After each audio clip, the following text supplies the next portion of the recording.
So that's my plan. Nothing special. I wouldn't even call this.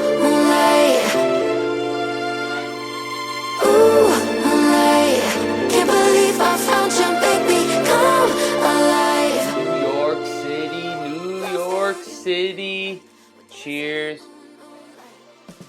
Having the coffee this morning because taking today off, getting that back right, getting it ready for some training as we lead into New York. But do we call it training or do we call it just getting the body right? And for me, the next 3 weeks is all about just simply getting the body right, getting it ready for New York City, as this year in 2021, I have an additional week compared to what I had in 2019.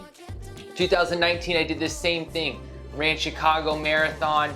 3 weeks later, ended up running the New York Marathon with Team Ultra, and this year we get an extra week. So I am excited about what's happening out there and ready to dive into what I'm going to do as I prepare for it. When I look back at what I did in 2019 for this, I took 7 days off in a 3-week period, which is not something that I normally do. And so I'm going to definitely look back on that and try to incorporate the same type of thing, which is why this Monday I'm gonna be off. Most likely gonna take tomorrow off to try to get this sciatic stuff back. But when you look at this, you just see a bunch of 5, 3, 7, one long run put into that time frame.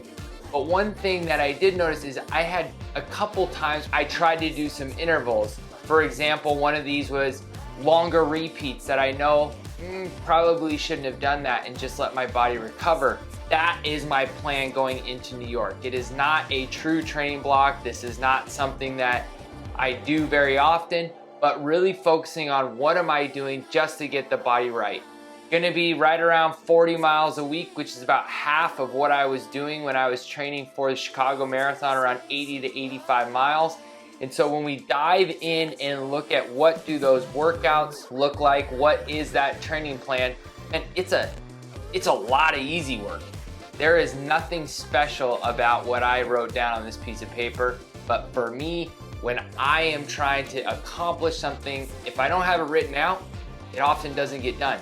And so this is what I built out this week. For example, today off, which is Monday, most likely gonna take Tuesday off, and then try to do some little pickup paces. Not anything crazy, nothing hard, but just to get the body and the muscles moving. So 10 to 20 times 1 minute on and off for like a fartlek, and then rolling into some more easy miles.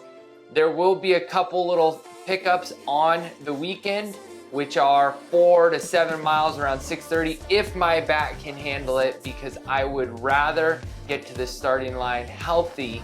So if my issues with my sciatic and glutes and all that is not feeling it, I'm going to be making these all easy miles. And when I look at the pacing, 6:30 is extremely easy for me when it comes to tempo. I would call this more of a steady type run. Moving into the next week, again, mostly easy. We have some longer fartleks built in there, but nothing crazy. Same pacing on the weekends, but you can see the biggest mileage I'm gonna do between now and New York is most likely only 13 miles. And if I don't do that, it's all right, we'll get myself there. The reason I'm sharing this, it's not all about hammering out the miles. It's not all about just dumping in hard workouts when you have some of these back-to-back races as we do in the 2021 fall. I get quite a few messages of what should I do during this 6-week block of time that I have between Marathon A and Marathon B. Most important thing is get the body right. And if I don't run and I just take the time to get my back and body right, that's what we'll do. So that's my plan.